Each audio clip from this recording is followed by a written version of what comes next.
Sunday next shorts. আজকে Sunday, ঠিক আছে? ইয়েস। আর ইভু কি বানাচ্ছে?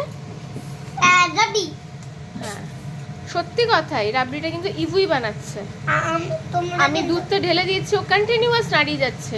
এইদিকে লাল আলু ভাজা হয়েছে, এক হাতে লাল আলু ভাজা নাড়াচ্ছিল, ওই গ্যাসে ছিল।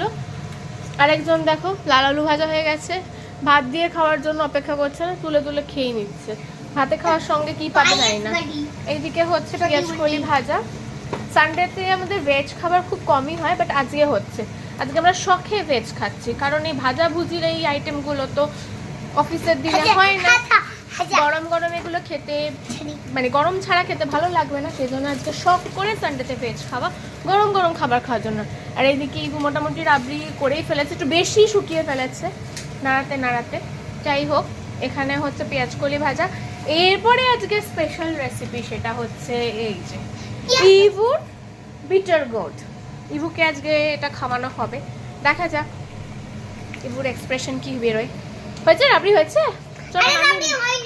ও আচ্ছা আচ্ছা, এই যে এই পোড়া হাতে আমাকে মলম লাগিয়ে দিয়েছে ইভুই লাগিয়ে দিচ্ছে আলটিমেটলি।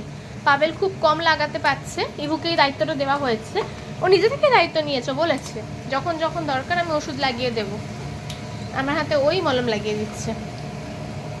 আমাকে বলেছে রান্না করতে হবে না, ও আর পাবেল রান্না করবে। বললাম না আমি পাপা রান্না করবো। আচ্ছা আচ্ছা, ঠিক আছে। দেখছো তো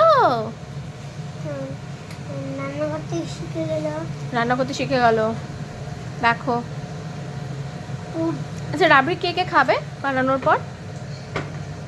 আমি, আর তুমি, আর পাপা। আর কেউ খেতে পারবে ওইটুকু রাবড়ি? আর কে খাবে? তুমি তো শুকাতে শুকাতে একটু শুকিয়েই দিলে, থাক আর শুকাতে হবে না, ছেড়ে দাও। আচ্ছা ঠিক আছে, এবার তোমাকে হেল্প করতে হবে, আমি এটা বন্ধ করি রেকর্ডিংটা। ঠিক আছে, মামাই লাস্ট।